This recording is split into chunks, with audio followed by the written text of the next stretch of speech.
네, 이 시간 공동 예배를 시작하겠습니다. 다 함께 하나님께 찬송하겠습니다.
다 함께 사도신조 고백하심으로 우리의 신앙을 고백하시겠습니다. 다 함께 사도신조 고백하시겠습니다. 나는 전능하신 아버지 하나님 천지의 창조주를 믿습니다. 나는 그의 유일하신 아들 우리 주 예수 그리스도를 믿습니다. 그는 성령으로 잉태되어 동정녀 마리아에게서 나시고 본디오 빌라도에게 고난을 받아 십자가에 못 박혀 죽으시고 장사된 지 사흘 만에 죽은 자 가운데서 다시 살아나셨으며 하늘에 오르시어 전능하신 아버지 하나님 우편에 앉아 계시다가 거기로부터 살아있는 자와 죽은 자를 심판하러 오십니다. 나는 성령을 믿으며 거룩한 공교회와 성도의 교제와 죄를 용서받는 것과 몸의 부활과 영생을 믿습니다. 아멘. 네, 이어서 특송 순서가 있겠습니다. 마음을 함께 참여하시는데요. 이 시간 우리 김동원 장로님, 왕성교회 장로님 나오셔서 우리 찬송가 79장으로 함께 영광 부르시겠습니다.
내 영혼이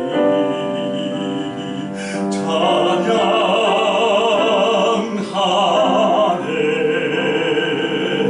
주님의 나가 위대하심을 내 영혼이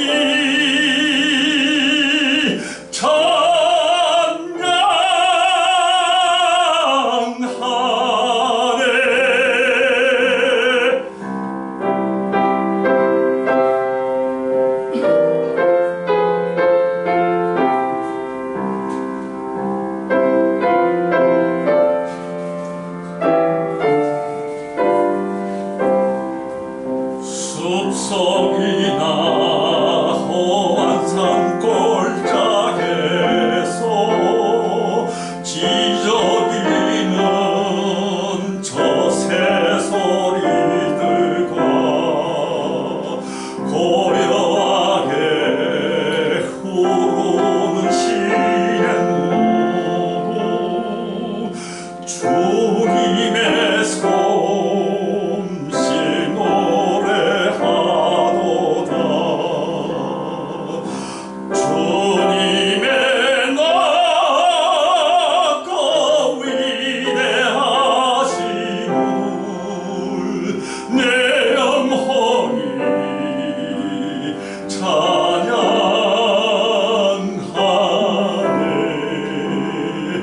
주님의 나가 위대하심을 내 영혼이 찬양하네.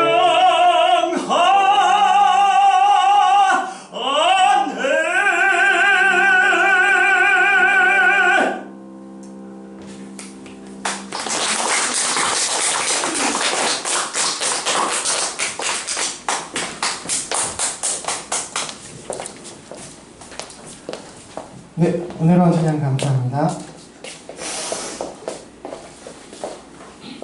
네, 촬영 더 준비하셨습니까? 네, 오늘도 예수님 안에서 예수님으로 인해서 행복하시고요. 은혜에 충만하시길 바랍니다. 네, 이제 교회에 대한 시리즈 설교도 막바지에 다다르고 있습니다.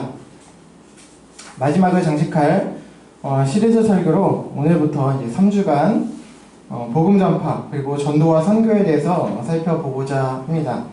그래서 오늘은 원론적 의미에서 복음 전파에 대해 마태복음과 사도행전 말씀을 중심으로 살피며 그 은혜를 나누고자 합니다. 오늘 본문을 통해 하나님께서 우리에게 이렇게 말씀하십니다.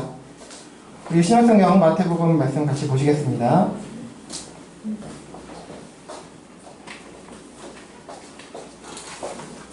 우리 신약성경 마태복음 마지막 장이죠. 28장. 우리가 잘 아는 선교 대명령 18절부터 20절까지입니다. 마태복음 28장 18절부터 20절입니다. 신약 52쪽에 있습니다. 세 절 짧으니까요. 우리 다 같이 한 목소리로 읽어보도록 하겠습니다. 시작. 예수께서 나와 말씀하여 이르시되 하늘과 땅의 모든 권세를 내게 주셨으니 그러므로 너희는 가서 모든 민족을 제자로 삼아 아버지와 아들과 성령의 이름으로 세례를 베풀고 내가 너희에게 분부한 모든 것을 가르쳐 지키게 하라. 볼지어다 내가 세상 끝날까지 너희와 항상 함께 있으리라 하시니라. 아멘. 네, 뒤로 넘기셔서요. 우리 사도행전 말씀 같이 보실게요. 사도행전 신약성경 사도행전입니다. 1장 8절 역시 같은 유명한 구절이죠. 우리 사도행전 1장 8절 신약성경 188쪽에 있습니다. 한 절 같이 한 목소리로 읽어보도록 하겠습니다. 시작. 오직 성령이 너희에게 임하시면 너희가 권능을 받고 예루살렘과 온 유대와 사마리아와 땅 끝까지 이르러 내 증인이 되리라 하시니라. 아멘. 네, 여러분 우리는 지난 2주간 동안 교회의 교제에 대해서 나누었습니다. 우리가 방금 전에도 고백한 것처럼 사도신조를 통해서 고백하듯이 우리 그리스도인들 곧 교회는 거룩한 공교회로서 성도가 교통한다, 교제한다라는 것을 믿는 자들이라는 것을 나누었고요. 이 교제를 실천하는 여러 것들이 있지만 특별히 함께 떡을 떼며 기쁨과 순전한 마음으로 음식을 먹는 것, 곧 식사 교제를 통해서 은혜를 나누고 예수 그리스도 안에서 하나됨을 도모하고 확인할 수 있다는 것을 성경 말씀을 통해서 확인하며 나눈 바가 있습니다. 오늘부터는 이렇게 하나가 되어서 연합됨을 도모하고 확인한 모든 그리스도인들, 곧 교회가 가진 최종적인 목적과 목표라고 할 수 있는 하나님의 나라 확장인 복음 전파에 대해서 나누려고 합니다. 그 중에서 오늘은 복음 전파에 대한 원론적인 내용을 다루고요. 다음 주에는 이 복음 전파와 관련된 두 가지 용어, 전도와 선교에 대해서 살피고요. 또 마지막으로 이 전도와 선교를 우리가 행할 때에, 실천할 때에 가져야 할 마음과 태도가 무엇일지 등에서 이 3주간 동안 나누고자 합니다. 그래서 그동안 이제 교회에 대한 시리즈의 설교를 이제 이 선교, 이 복음 전파에 대한 것을 나누면서 마무리하고자 하는데요. 자, 그럼 이제 오늘 본문 마태복음 28장 19절과 20절 말씀을 다시 보시겠습니다. 함께 다시 한번 읽어보실게요. 시작. 그러므로 너희는 가서 모든 민족을 제자로 삼아 아버지와 아들과 성령의 이름으로 세례를 베풀고 내가 너희에게 분부한 모든 것을 가르쳐 지키게 하라. 볼지어다 내가 세상 끝날까지 너희와 항상 함께 있으리라 하시니라. 아멘. 아멘. 여러분, 여러분께서는 복음 전파라고 하면 무엇이 떠오르십니까? 물론 말 그대로 복음, 굿뉴스, 그리고 예수님, 또 하나님 나라, 전도, 그리고 선교 라는 등의 용어가 떠오르실 것이라고 생각합니다. 특히 다음 주에 살피면 나눌 용어 및 개념인 전도와 선교라는 용어가 생각나실 것인데요.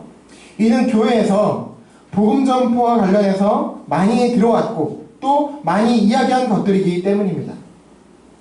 그렇다면 여러분께서는 전도와 선교가 무엇이라고 생각하십니까? 아마 모르긴 몰라도 우선 이렇게 어깨에 띠를 두르고 전도지를 들고 거리로 나가서 사형리라고 불리는 네 가지 이제 원리라는 뜻이, 영적 원리라는 뜻인데요.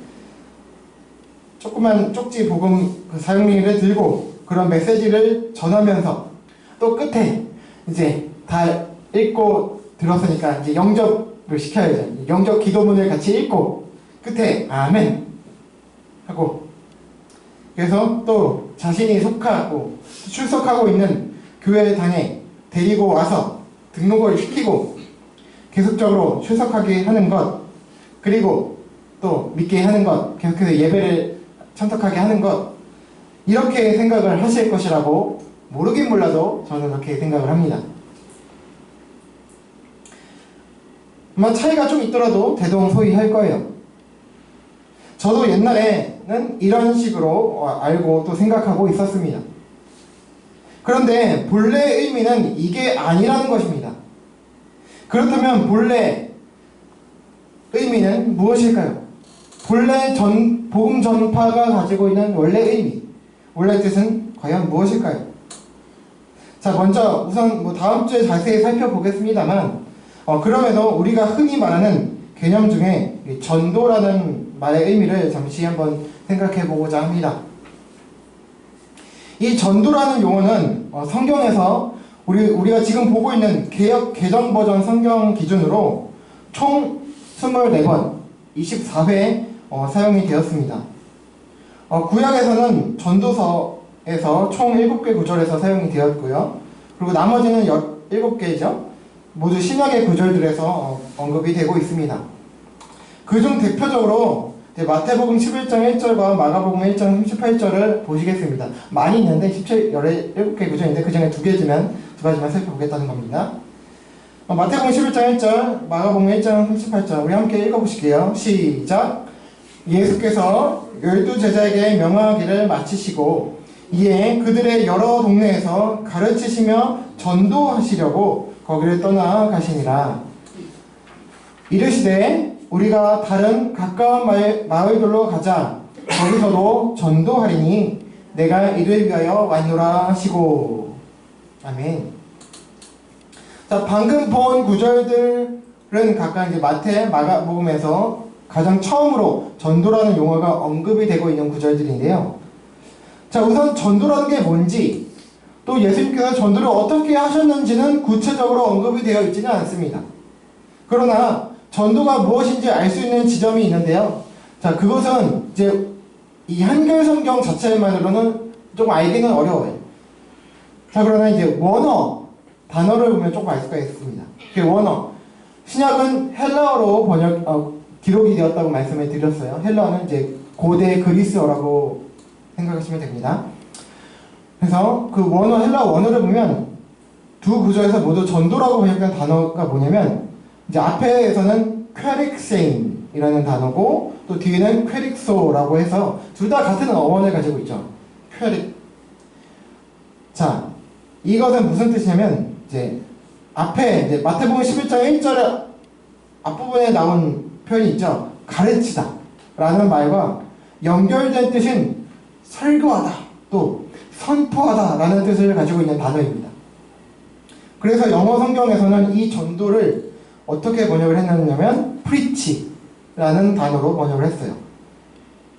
그래서 또 이제 이어지는 이제 사도행전 10장 42절에서도 이제 전도라는 말이 나오는데요. 이렇게 되어 있죠. 우리 또 뒤로 넘겨주시면 이렇게 말씀하고 있어요. 읽어보실게요. 시작. 우리에게 명하사 백성에게 전도하되 하나님이 살아있는 자와 죽은 자의 재판장으로 정하신 자가 곧 이 사람인 것을 증언하게 하셨고. 네, 먼저 전도라는 말의 뜻은요, 우리 한글은 도를 전한다 라는 뜻을 가지고 있는데, 프리치다, 설교하고 선포하는 것이다 라는 뜻을 가지고 있다고 말씀드렸고요. 자, 여기서는 이 사도행전 10장 42절에 보니까 전도를 하는데 뭐를 하게 하셨다? 증언하게 하셨다. 증언하는 것과 연결해서 말씀하고 있습니다. 곧 정리해서 보면 전도란 뭐냐라고 한다면 설교하는 거다, 또 선포하는 거다, 또 사도행전은 증언하는 것이다 라고 말씀하고 있는 것을 우리는 알 수 있습니다. 자, 오늘 본문 마태복음 28장 19절 20절로 돌아와서 보겠습니다. 우리가 흔히 알고 있듯이 전도란 간단하게 살펴본 대로 뭐 영접 기도문을 같이 읽히고 또 자신의 교회당에 등록시키고 출석시키고 또 믿게 하는 것이 아니라 복음, 곧 예수님과 하나님의 나라를 설교하고 설명하는 거죠. 선포하며 증언하는 것이다 라는 것을 우리는 확인할 수 있습니다. 여기서 여러분께서는 지금 주유성 목사 말 실수한 거 아니에요? 라고 하실 분이 있으실 것 같아요. 왜냐고요? 조금 전에 방금 제가 전도란 뭐라고 했어요? 교회당에 등록시키고 출석시키는 것이 아니다. 그리고 또 추가하면서 믿게 하는 것이 아니다 라고 했기 때문이에요. 전도란 땡땡땡 믿게 하는 것이 아니라 땡땡땡 라고 했기 때문에 그렇죠. 아니, 당연히 전도란 믿게 하라고 하는 것이지 이게 무슨 말이냐 라고 하실 거예요. 여기서 제 말을 오해하시면 안 됩니다. 분명 전도는 상대방이, 그 대상자가 예수 그리스도를 믿어서 구원받기를 바라는 것에서 하는 거예요. 그래서 복음을 전하는 거죠. 맞습니다. 그러나 제 말의 의도는 뭐냐면 전도 행위 자체가 믿음을 주는 것이 아니라는 거예요. 전도자가 상대방을 믿게 할 수 없다는 것입니다. 영접 기도문을 아무리 읽게 하고 그리고 그 끝에 그 사람이 아멘이라고 했다고 해서 그 사람이 믿고 구원받은 것이 아니라는 거예요. 많은 교인들이 이것에 간과하고 오해합니다. 그 사람이 교회당에 등록하고 출석한다고 해서 그 사람이 믿는다는 것이 아니라는 거예요. 그 사람이 예배당에 오고 출석하고 심지어 봉사까지 한다고 해서 그 사람이 구원받았다라고 할 수 없다는 거예요. 심지어 직분을 가지고 있다고 해서 그 사람이 구원받은 사람이라고 할 수 없다는 거예요. 착각해서는 안 된다는 것입니다. 그리고 무엇보다 믿음과 구원이란 하나님께서 은혜로 주시는 거예요. 은혜로 주시는 선물입니다. 내가 사람이 주는 것이 아니에요. 사람의 소관이 아니라 바로 믿음과 구원은 하나님의 소관이시다. 우리 주님의 소관이시다. 하나님의 주권에 달려있다는 거예요.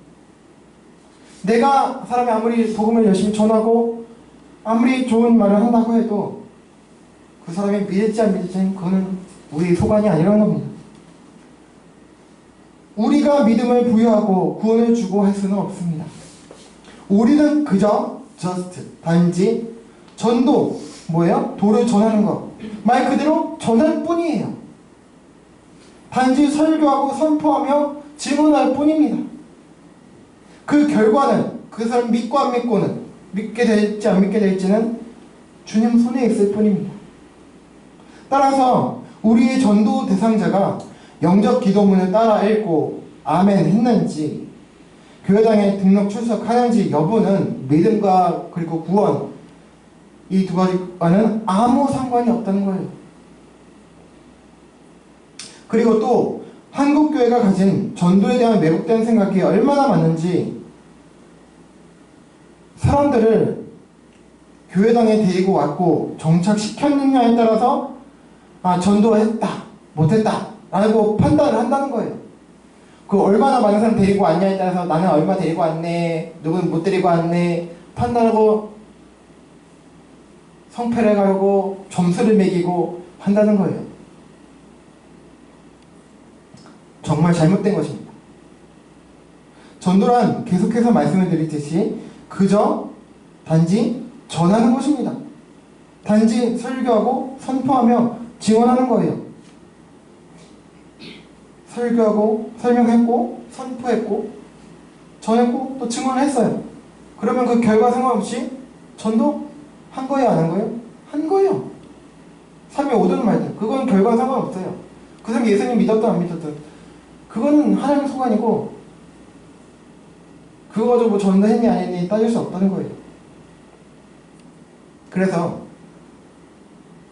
설교하고 설명하며 선포하며 증언했다면, 전했다면, 이것을 했다면 전도한 것입니다. 따라서 대상자들이 얼마나 교회당에 왔냐 안 왔냐에 따라서 뭐 우월감을 가질 것도 없고요, 주눅들 것도 없습니다. 교회당에 왔다고 믿고 구원 받는 것도 아니기 때문입니다. 어떤 이런 장소가 구원을 보장해주지 않아요. 혹시 여러분들 가운데는 이렇게 반박을 하실 수도 있을 것 같아요. 교회당에 데리고 오는 것도 복음 전파, 하나님 나라 확장 아니냐 하시면서 그 근거로 바로 다음에 누가복음 14장 23절을 들이대실 수 있어요. 왜 그랬냐면 한번 읽어보실게요. 이 말씀 때문이죠. 시작. 주인이 종에게 이르되 길과 산 울타리 가로 나가서 사람을 강권하여 데려다가 내 집을 채우라. 아멘. 자, 이 말씀. 자, 나가서 사람을 강권하여 데려다가 내 집을 채우라. 이렇게 하셨다는 거예요. 자, 이 말씀은 잔치 비유라고 잘 알려진 말씀 중 일부입니다. 여기서 이 비유에서 주인은 물론 하나님을 말씀하는 거겠죠. 주님 말하는 거겠지만, 자, 강권해서 내 집을 채우라고 하셨다는 거예요. 자, 이 말씀을 보고 교회당에 많은 이들을 불러와서 등록시키고 출석하게 하고 예배하게 하는 것도 복음 전파고 하나님 나라 확장이라고 하시는 교인들이 많아요. 그리고 그렇게 가르치시는 교육자들도 많습니다. 그러나 과연 이 말씀이 과연 그런 말씀일까요? 자, 여기서 말하는 내 집을 채우라. 이 집이 교회당이에요? 예배당입니까? 예배당 주님의 집입니까? 주님 여기 와서 살고 계세요 지금? 여기 밖에 나가면 주님 안 계신 거예요?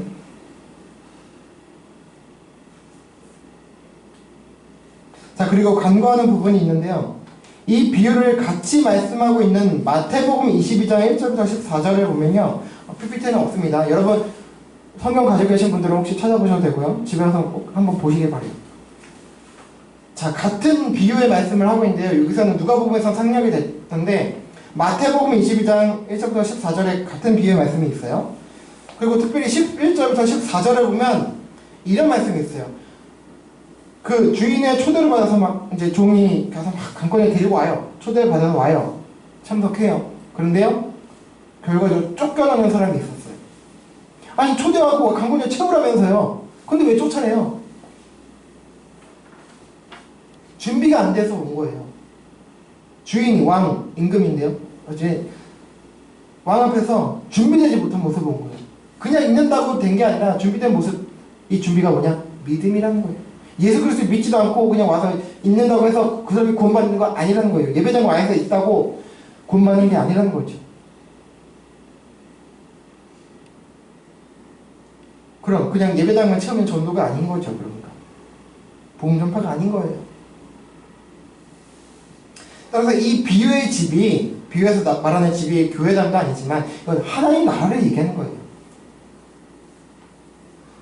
그리고 설령 교회당이라고 해도, 어떤 예배 그런 장소라고 해도 교회당 자리 채우는 것이 복음 전파나 하나님 나라 확장은 아니라는 거죠. 그리고 그 능사도 아니라는 것입니다.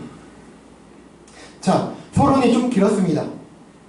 그렇다면 본문에서 어떻게 복음 전파를 말씀하고 있을까요?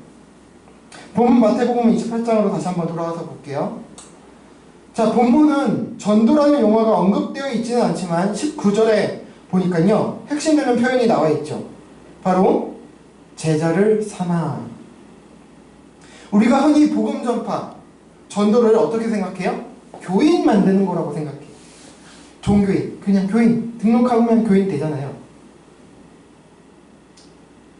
그것이 아니라는 거예요. 제자를 삼으라는 거예요. 그냥 단지 교인이 아니라 바로 복음 전파라는 것을 우리에게 가르쳐 주십니다. 제자를 삼는 게 복음 전파다. 자, 여기서 제자가 뭡니까? 제자란 바로 나와 우리의, 저와 여러분의 제자가 아니고요, 우리 주님의 제자를 말하는 거예요. 먼저는. 자, 그럼 그 제자라는 존재 자체는 어떤 사람 말하는 거예요? 자, 스승이 있죠. 선생님. 스승을 믿고 따르는 사람이 제자죠. 그리고 또 그분의 사상과 정신, 그리고 인격, 삶을 존경하는 사람을 제자라고 말하는 거예요.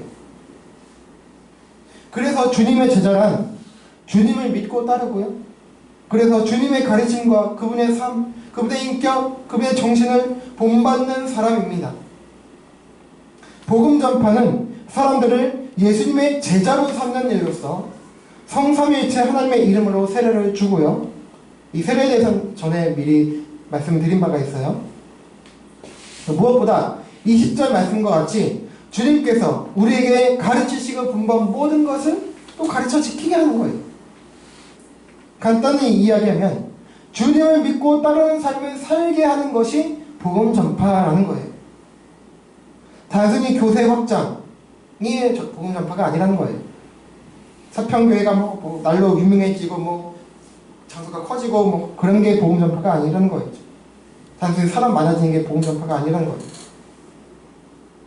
이를 위해서 우리는 19절 초반 말씀과 같이 가야 하는 거예요. 가야.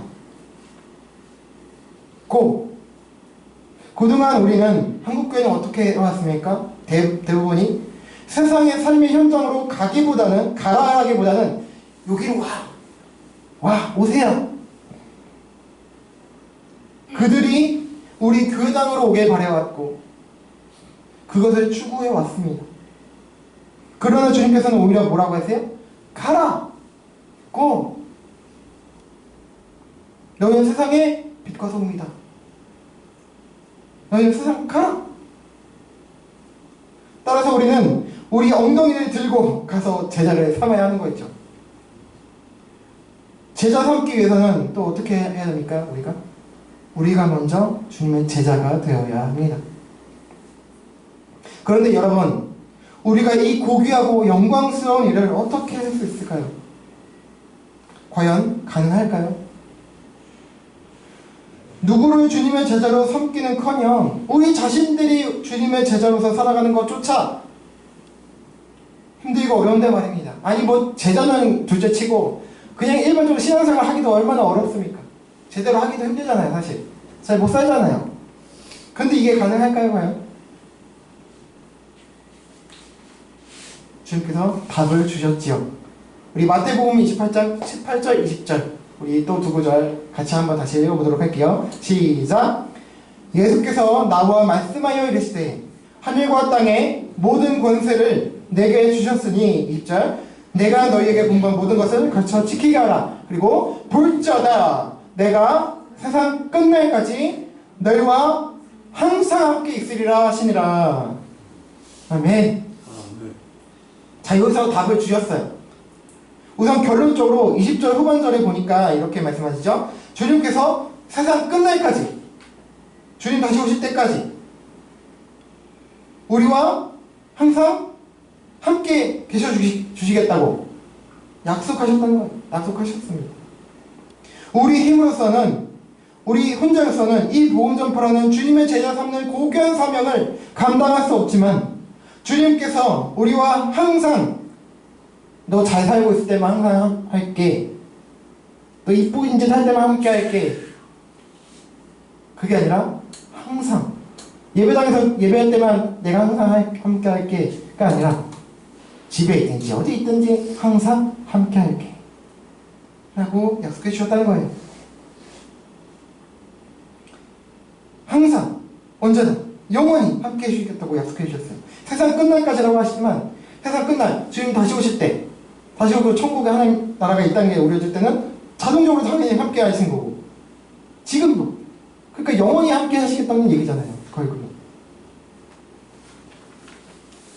이 얼마나 감사한 것입니까? 그런데요, 우리와 영원히 함께 해주시겠다고 하신 주님이 어떤 분이시고 또 어떤 능력을 가지신 분이신가요? 자, 그것을 18절에서 말씀하고 있죠. 하늘과 땅에 모든 권세를 가지신 분이시다. 이런 주님께서 우리와 함께 하십니다. 할렐루야. 그런데 여러분, 이렇게만 보면 너무나 좋아요. 그렇지 않으세요? 여러분, 안 좋으세요? 느낌이 없으신가요? 느낌이 안 드세요? 그런데 여기서 저는요, 조금 이상하게 여겨지고요, 조금 불만이 있어요. 왜 그럴까요? 자, 함께 보실까요? 뭐가 이상하고 뭐가 불만인 것인지 살펴보겠습니다. 자, 여러분 생각해 보세요. 자, 주님께서 나와 그리고 우리와 저와 여러분과 영원히 함께 하신다. 그리고 그 주님께서 하늘과 땅의 모든 권세를 지니신 분이시다. 가지신 분이시다. 네, 다 좋습니다. 그런데 여러분, 조금 그렇지 않으세요? 좀 뭔가 2% 부족한 것 같아요. 자, 18절에 보니까 이 하늘과 땅의 모든 권세를 예수님께서 받으셨다고 하세요. 누가 주셔서 받으셨다고 하는 거는 누가 주신 분이 있기 때문에 받은 거잖아요. 누가 주셨어요? 성부 하나님, 아버지 하나님께서 성자 하나님이신 예수님께 주셨다는 거예요. 그래서 예수님께서 아버지께서 내가 그 하늘과 땅의 모든 권세를 받았다. 그리고서 이제 나오는 말씀이 제자들을 제자 삼으라, 가서 제자 삼으라 라고 하시는 거예요. 이런 사명을 주셨어요. 자, 이런 흐름대로라면 우리 생각이 어때요? 우리 생각대로라면 저 혼자만 그런가요? 자, 그래요. 제 생각대로라면 그 답이 이렇게 이어져야 좀 정상일 것 같아요. 얘들아, 내 제자들아, 사랑하는 제자들아, 아버지께서 내게 이런 하늘과 땅의 모든 권세를 주셨으니 이제 나도 너희에게 이 권세를 줄게. 그러니 가서 제자 삼아. 할 수 있지? 그래야 될 것 같지 않으세요, 여러분?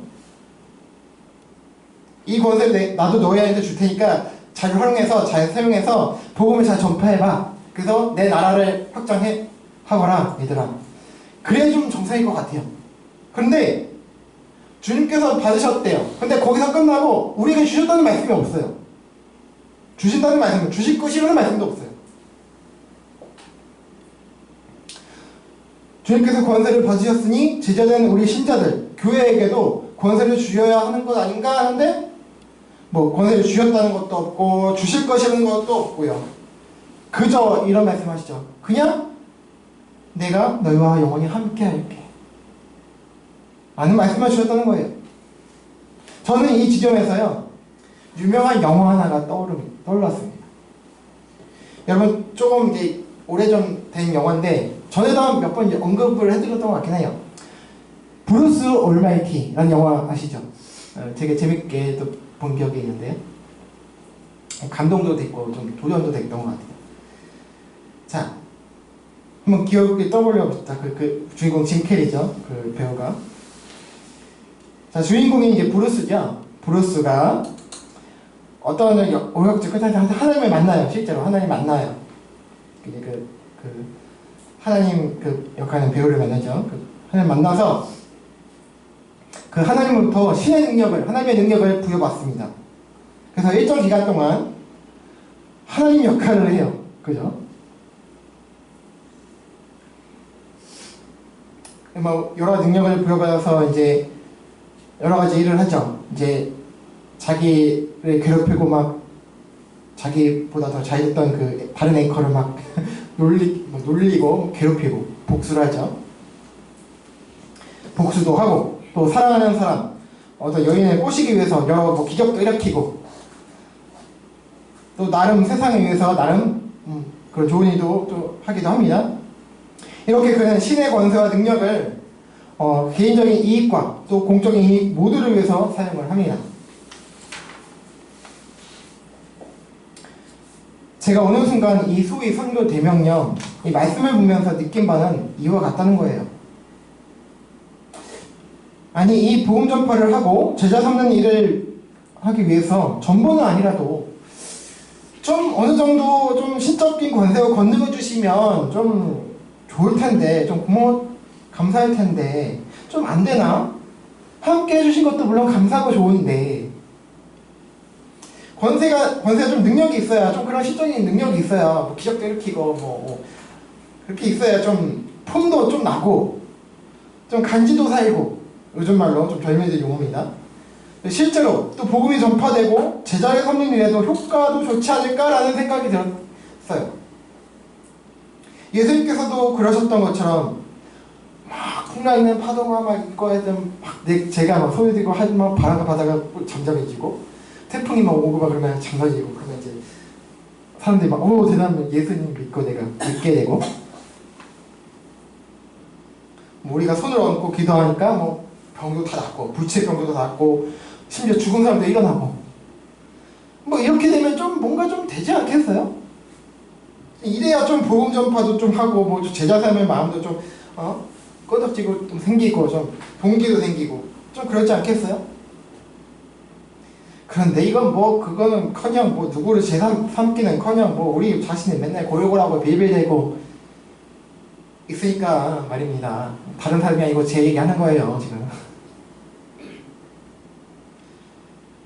근데 여러분 말씀드린 우리 브루스 올마이티 그 영화의 후반부와 결론을 잘 아실 거예요 아마 보신 분들.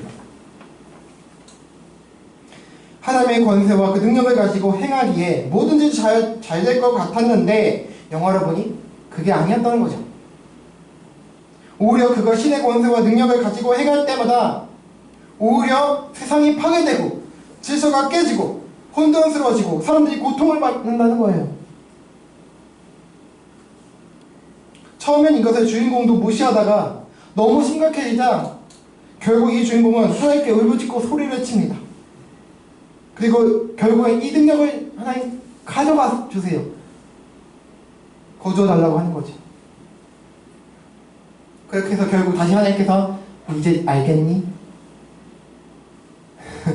그러면서 거두어가시고 진짜 인간으로 살게 하시죠. 주인공은 인생의 의미를 깨닫고 연약함을 그대로 가지고 있으면서도 억울한 일을 때로 인간으로 당하면서도 섬기는 삶을 살아갑니다. 저는 이 지점에서 다시금 본문의 의미를 생각하게 됩니다. 왜 주님께서는 그 권세를 다시 우리에게 주시지 않고 그저 내가 너와 함께 할게 라고만 하셨을까? 그것은 다름이 아니라 바로 약한 우리들이지만 그런 우리들을 통해서 바로 주님 당신께서 복음 전파 사역을 친히 하시겠다는 의미였던 것입니다. 우리가 하는 것 같고 우리더러 이 일을 하라고 하시는 듯 보이지만 이 말씀을 보면 우리가 하라고 하는 것 같아요. 그러나 사실은 그게 아니었고 우리와 함께 하셔서 연약한 우리들을 사용하셔서 주님 자신이 그 일을 감당하시겠다는 것이었어요. 이제 오늘 본문 사도행전 1장 8절을 보실게요. 시작. 오직 성령이 너희에게 임하시면 너희가 권능을 받고 예루살렘과 온 유대와 사마리아와 땅끝까지 이르러 내 증인이 되리라 하시니라. 아멘. 자, 앞서 본 마태복음 28장 18절에서 20절 말씀과 함께요. 복음 전파와 관련된 유명한 구절 중 하나입니다. 그런데 여러분, 이 구절을 보니까 앞에 있는 마태복음 28장 그 말씀과 다른 것이 하나 있어요. 마태복음에서는 주님께서 하늘과 땅의 권세를 주셨다거나 주실 것이라거나 하는 말씀이 없었죠. 그래서 이상하다고 했어요. 제가 조금 불만이었다고 했어요. 그런데 여기서는 또 다르게 말씀하세요. 너희가 권능을 받을 것이라고 말씀하세요. 둘 다 우리 예수님께서 하신 말씀인데 왜 다르지? 하실 것입니다. 예수님께서 한 입으로 두 말 하시는 이랬다 저랬다 하시는 분도 아니고 이게 무슨 말씀일까요? 자, 여기서 말씀하시는 받을 것이라는 그 권능은요, 하늘과 땅의 모든 권세와는 다릅니다. 하늘과 땅의 모든 권세는 신적 권세와 능력, 이 모든 만물을 통치하시는 그런 신적인 능력, 통치권을 의미하지만 여기서 말하는 권능은 은사 및 그와 관련된 능력들을 의미하는 거예요. 은사. 즉 존재적으로 신으로서 가지시는 그런 권능은 우리에게 주시지 않겠지만 교회로서 특히나 복음 전파 사역을 위해서 우리들에게 부여하시는 능력들이 있다는 거예요. 자, 은사들이라고 하죠. 보통 그것을 여러 가지가 있습니다. 고린도전서 12장에서의 능력적 은사가 있고요. 신비한 은사라고도 하고, 또 로마서 12장에서는 이제 보통 이제 성품과 관련된 은사들이 많이 기록이 되어 있어요. 그리고 또 고린도전서와 또 에베소서 등에 또 나오는 은사들인데 직분들도 하나의 또 은사라고 전에도 말씀을 드린 바가 있어요. 자, 그리고 무엇보다 여기서의 그 권능은 1장 8절의 끝부분에서 언급이 되어 있는 바와 같이 바로 예수님의 증인이 되는 데 필요한 능력을 말하는 것으로서요. 또 외적으로 드러나는 그런 능력이나 어떤 기적을 행하는 것 자체보다는 제자들의 그 변화를 말하는 거예요. 변화를 주는 능력입니다. 실제로 다음 2장에서 이제 오순절 성령님의 강림 사건이 기록이 되어 있는데요. 그 오순절 성령의 강림 사건을 보면요, 방언, 흔히 말하는 방언 그런 것도 있지만 그게 핵심이 아니라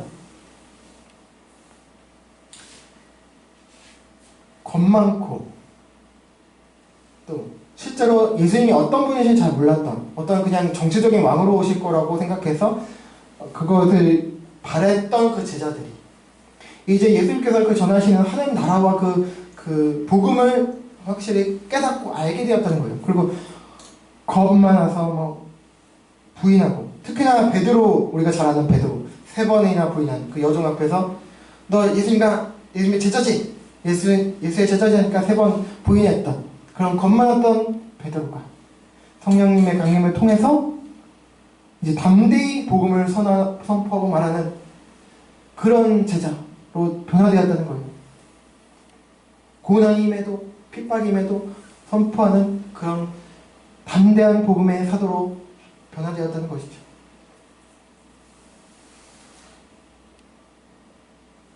성령의 강림의 역사로 그렇게 담대함을 얻고 또 확실하게 복음을 믿게도 된 것입니다.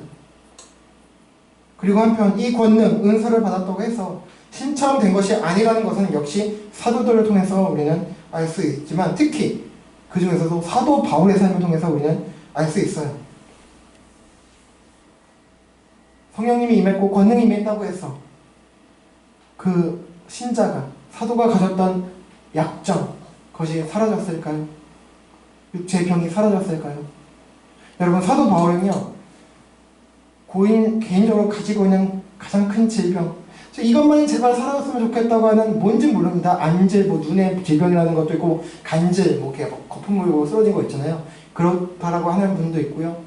하여튼 조금 사도로서인지 좀 뭔가 그 간지가 안 서는 좀 방해가 될 수도 있을 것 같아요. 어떻게 보면 복음 전파에 그런 병을, 큰 병을 뭐 종합병원이라고 해요, 사실은.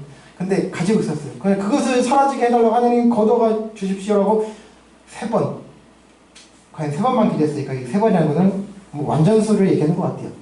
계속해서 반복적으로 기도했다는 거예요. 하나님께서 들어주실 때까지. 근데 어느 순간 하나님께서 아니야 얘야 바울아, 나는 그거 고쳐지지 않을 거야. 왜? 너의 그 약한 것을 통해서 나의 강함이 드러나기 때문이야. 나의 은혜가 너에게 족하다. 그 병 안 고쳐졌어요. 그래서 아 그러시군요, 알았습니다 하고 더 이상 그 낫기를 기도하지 않았던 거예요.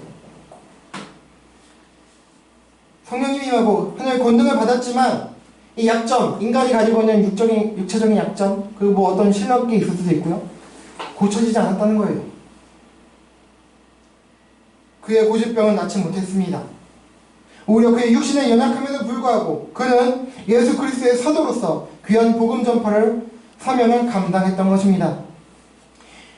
어떻게 이렇게 연약함과 단점들을 가지고 있는 사람들이 복음 전파를 감당했을까요? 자, 그것의 답은 권능을 받고에 있는 것이 아니라 바로 성령이 너희에게 임하시면 에 있습니다. 즉 성경에 수많은 신앙인들, 신자들, 우리 믿음의 선조들이 하나님의 사람으로서 하나님의 일, 복음 전파를 감당하고 쓰임받을 수 있었던 것은 그들의 강점 또는 하늘과 땅의 모든 권세를 가졌기 때문이 아니라 바로 주님께서 함께 하시고 성령님께서 그들 가운데 임하셔서 함께 계셨기 때문이었어요. 결론적으로 말하면 그들 가운데 계신 성자께서 성령님을 통해 그분이 스스로 일하셨던 것입니다. 할렐루야. 사랑하는 그리스도인 여러분, 복음 전파, 모든 그리스도인들에게, 우리 모두에게 주어진 사명입니다. 그러나 이것은 우리가 감당할 수 없습니다. 하늘로부터 오는 능력을 우리가 힘입어야 합니다. 그러나 우리 주님께서는 하늘과 땅의 모든 권세를 우리에게 주시지 않았고요, 앞으로도 주시지 않을 것입니다. 우리의 연약함을 고쳐주실 수도 있지만 아마 많은 경우 대다수는 그것들은 그저 있게 놓아두실 가능성이 매우 큽니다. 그러나 그런 우리를 통해서 이루시겠다고 약속하십니다. 어떻게 그게 가능합니까? 그것은 바로 우리가 아니라 우리를 통해서 그가 하시겠다고 하신 것이에요. 그래서 하나님의 능력과 영광이 더 크게 드러나게 된 것입니다. 만약 우리에게 약함이 없었다면, 만약 약점이 없었고 우리에게 강함만 있고 그런 강한 자들을 쓰셨다면 그 결과는 모두 그들의 공로와 노력의 결과가 되지 하나님의 영광과 그리스도를 향한 자랑이 되지 못할 것입니다. 그리고 만약 우리에게 하늘과 땅의 모든 권세가 주어졌다면 과연 복음이 전파되었을까요? 복음과 예수 그리스도의 이름이 아니라 우리의 이름이 전파되지 않았을까요? 그리고 제가 소개해드린 영화에서 주지하듯이 오히려 세상이 깨어지고 파괴되는 일들이 일어나지 않았을까요? 그래서 어쩌면 우리에게 하늘과 땅의 모든 권세가 없는 것이 다행일 수도 있다고 생각합니다. 물론 그럼에도 그래도 좀 있었으면 하는 바라게 되는 것은 우리 인간으로서 자연스러운 지점이긴 하지만 말입니다. 연약하고 무능력한 우리들을 통해서 그가 이루시고 결과에서 우리들 보고 착하고 충성되었다고 칭찬하시는, 우리가 한 것도 아닌데 마지막에 우리들도 칭찬해 주신대요. 그저 우리 통해 주님께서, 당신께서 일하는 곳에는 그 공로를 또 우리에게 돌리시고 우리를 칭찬해 주신다는 거예요. 이 얼마나 은혜입니까? 감사한 일입니까? 그렇게 칭찬하신 주님 앞에 우리 아까 장로님 찬양한 것처럼 주님의 그 높고 영화로우신 위대하신 그 놀라운 은혜와 그 높으심을 우리는 지금도, 그리고 장차 주님 품 안에서 영원히 찬양할 수밖에 없을 것입니다. 아멘. 그렇다면 우리가 예수 그리스도의 이 귀한 복음을 전파하기 위해서 필요한 것은 뭡니까? 바로 우리가 먼저 예수님의 제자가 되는 것이고 그러한 삶을 살아가는 것입니다. 그러나 참으로 애석하게도 이 자체도 역시 우리 힘으로 우리 마음으로는 불가능합니다. 위로부터 오는 능력을 덧입어야 합니다. 그래서 우리는 지금도 우리 안에서 역사하시는 성령님을 의지해야 합니다. 그래서 이미 믿는 우리 안에 성령님께서 계시고 그분이 일하시기 때문에 우리는 변화해 갈 것입니다. 이런 우리를 통해서 하나님께서는 주님 자신께서 자신의 나라를 위해서 일하고 역사하실 것입니다. 이 믿음과 하나님 나라에 대한 소망을 가지고 오늘도 내일도 삶의 현장 속에서 이웃을 사랑하며 살아가는 저와 여러분 모두가 되기를 예수 그리스도의 이름으로 간절히 소망하고 축원합니다. 아멘. 아멘. 함께 찬양하고 기도하시겠습니다. 우리 보건소가 매일 지치는 사람들 우리 함께 찬양하고 매가치겠습니다.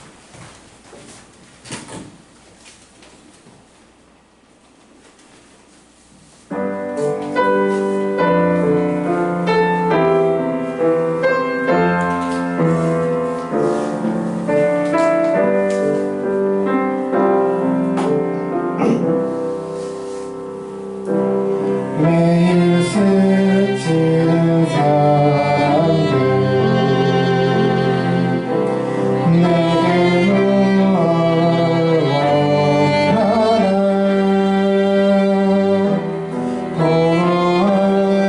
원하나 고마운 무엇으로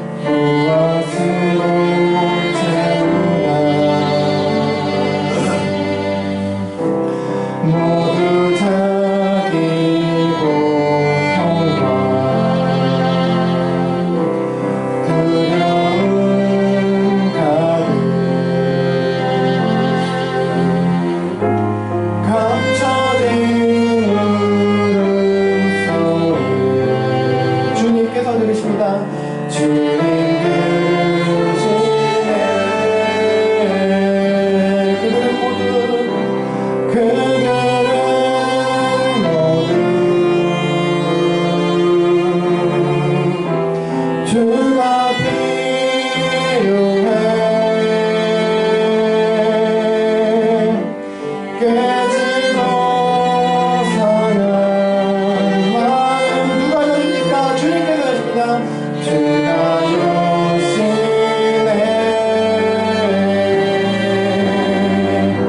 원합니다. 우리와 함께 만나는 또 매일 스치는 사람들, 나에게, 저에게, 또 여러분에게 무엇을 원하고 있을까요? 기쁜 듯 하지만서도 웃는 것 같지만서도 공허한 그 눈빛 가운데 과연 우리가 무엇으로 그들의 눈빛을 채울 수 있을까요? 모두가 자기의 고통으로 씨름하고 있고 씨름하고 있는데, 또 그리고 알게 모르게 두려움이 가득한데,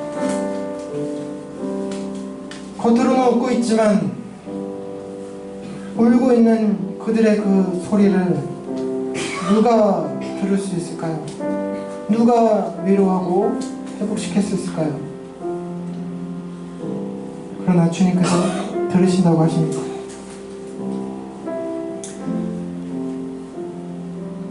세상은 캄캄하고 어둡습니다.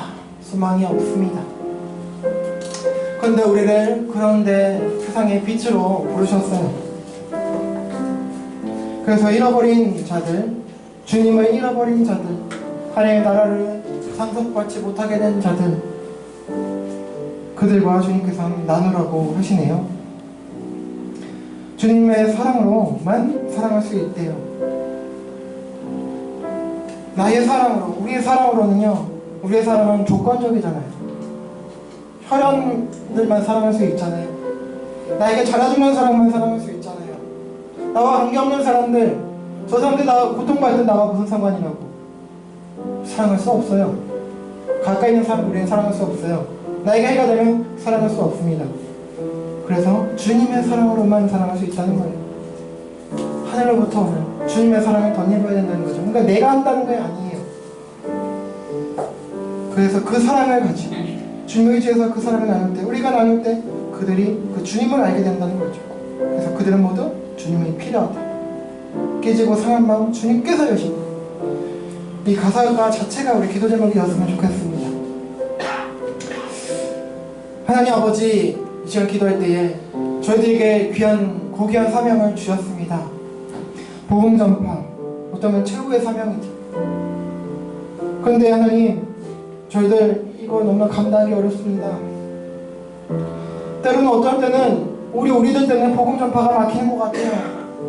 우리들 때문에 주님의 이름이 욕먹고 있어요.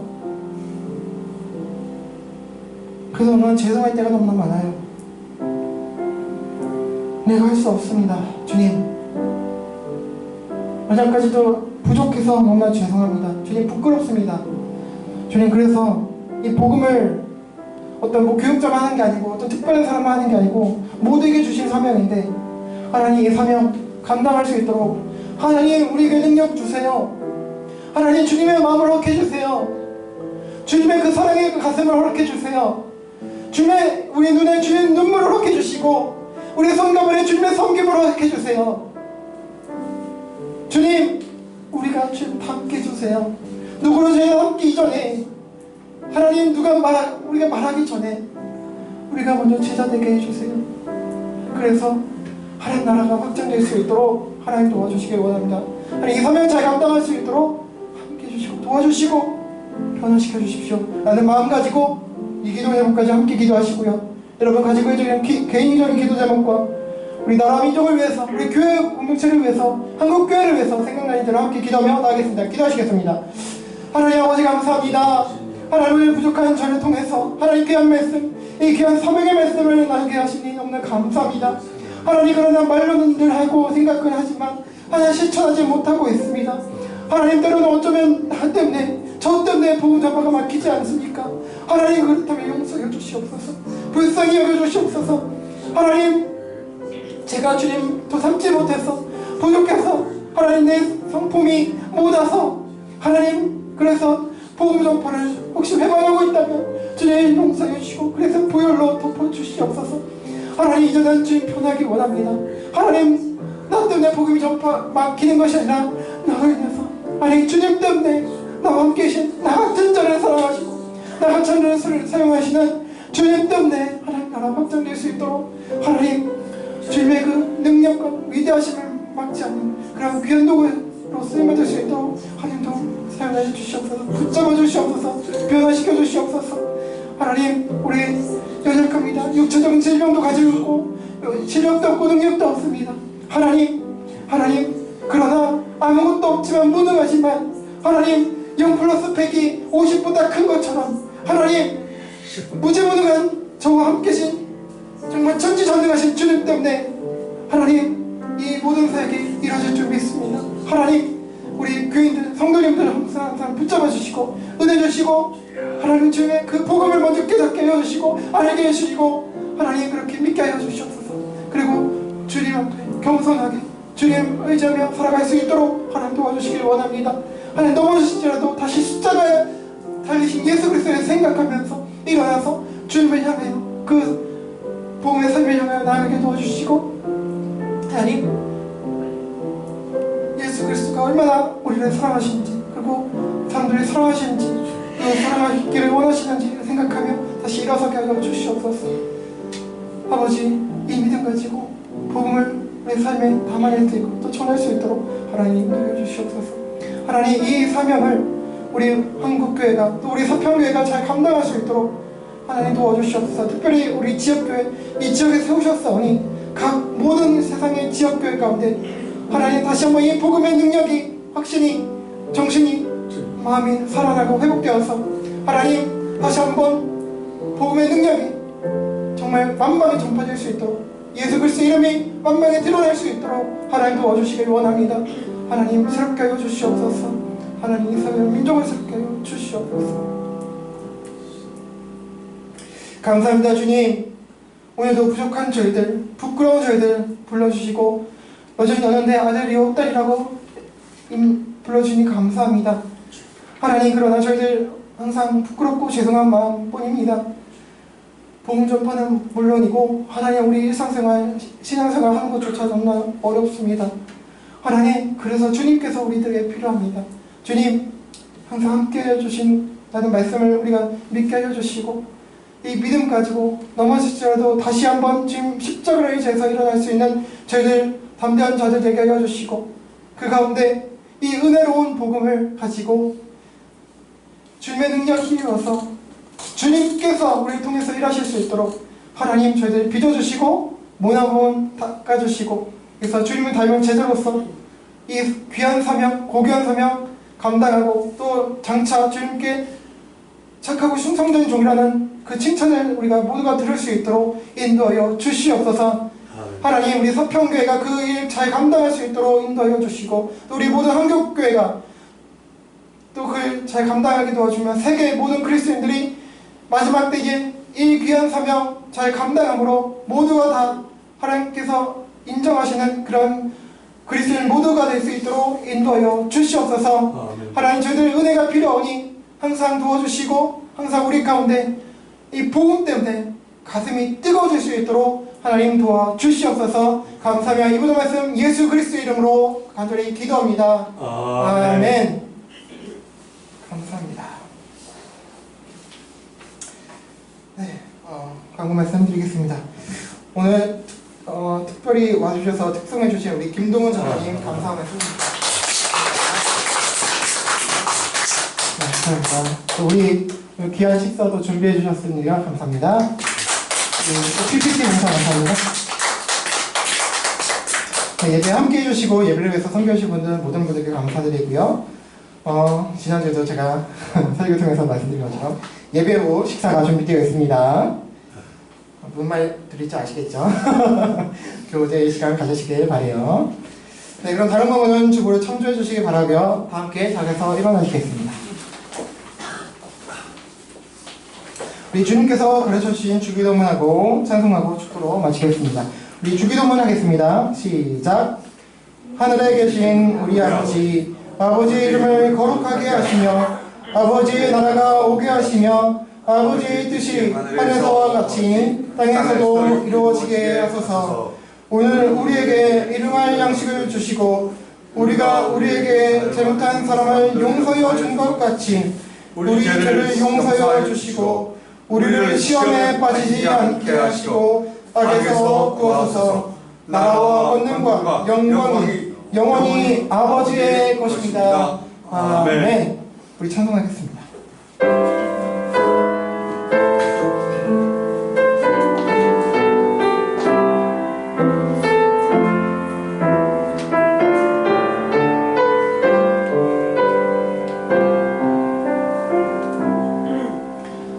주 앞에 나와 제사를 드리네 마음 내 삶을 드리네 수고합니다 끝없는 사랑 나 회복시네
아멘. 아멘. 우리 주 예수 그리스도의 은혜와 하나님 아버지의 사랑과 성령님의 내주 감화 감동 교통 위로하시고 인도하시고 회복하심이 내게 주신 구원의 복과 은혜로 인한 감격으로 말미암아 이 복음을 증거하고 증언하며 전하며 나눌 때에 나로부터가 아니라 성령님을 통해 우리와 함께 계시는 예수 그리스도의 능력과 사랑을 공급받아 나와 공동체의 유익이 아닌 하나님 나라와 뜻을 위하여 복음을 전파하고 주님의 제자 삼는 일을 감당하길 소원하며 그 일을 감당함에 변함없이 이웃을 사랑하는 삶을 살아가길 다짐하고 소망하는 사평교회당과 세상의 모든 그리스도인들에게 영원토록 함께 있을지어다. 아멘.